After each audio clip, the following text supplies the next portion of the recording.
Трещины на лакокрасочном покрытии. Это довольно распространенная проблема. Поэтому сегодня я расскажу и покажу, как убрать вот такие вот трещины. Если среди вас есть такие люди, которые думают, что это можно перетереть, ну а потом загрунтовать и закрасить, то вы сильно ошибаетесь, потому что потом, когда вы покрасите, загрунтуете вот это вот место, трещина пойдет дальше. Почему же вообще трескается лакокрасочное покрытие? Трескается оно, потому что может быть много шпаклевки. Точно так же лакокрасочное покрытие трескается в тех местах, которые подвергаются большим ударам, или же трещины образуются на слишком больших деталях. Этот момент правильно называть просадка или усадка шпаклевки. А со всем этим довольно часто лакокрасочное покрытие трескается в тех местах, где на ямах или на каких-то неровностях у нас играет кузов. К примеру, в этом месте у нас были трещины.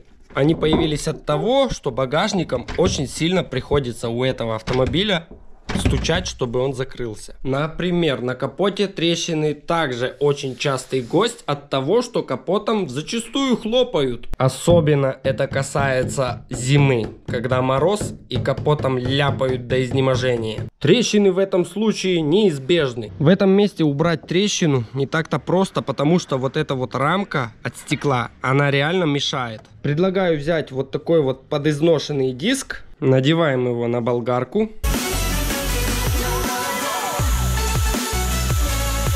Ничем другим, чтобы сделать все это более аккуратненько, подобраться сюда, ну, не получается, для того, чтобы не повредить рамку. Но тем не менее, у нас с вами задача стояла убрать трещины. Далее берем наждачку 80-очку и приводим вот это вот место в порядок.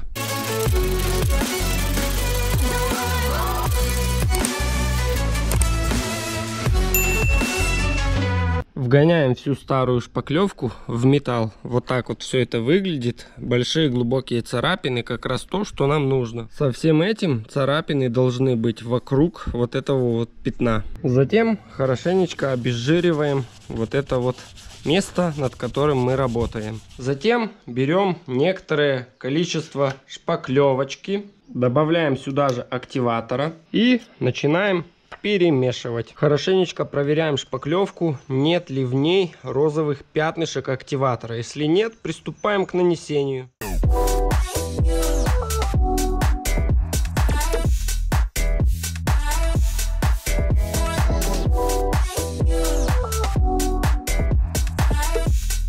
После работы быстренько начинаем вытирать шпательки. Пацаны, не реклама, помните, всегда мы работали вот таким вот средством. Вот, мы его вот здесь вот наносили, все помнят, смотрите, как будто смола. Сейчас попробуем вот это вот снять. Там был нехилый слой ржавчины. Смотрим, что случилось теперь с вот этой вот ржавчиной. Просто смотрите, берем обычный шпателек и все это просто срезаем.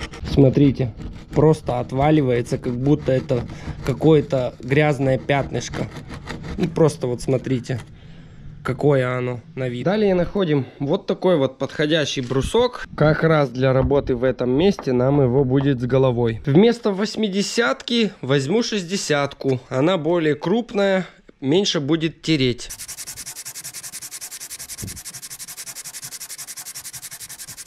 Такой довольно сложный участок между кузовом и вот этой вот рамочкой. Как его выпилить? Берем маленький кусочек наждачки, прикладываем вот этой вот частью к рамке и начинаем вот так вот вытирать, и заваливая уголком, чтобы вытереть как раз вот этот вот полукруг, который нам нужен.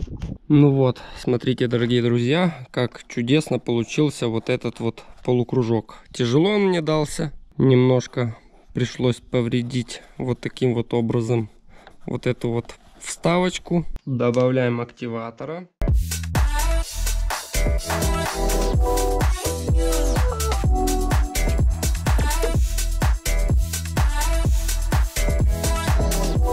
Ну вот, как, дорогие друзья, по-правильному убираются вот те трещины, которые мы видели с вами в начале видео. Но никак иначе. Конечно же, после этого грунт, и подбираем краску и красим вот этот вот участок. Кому понравилось, ставим лайк и подписываемся.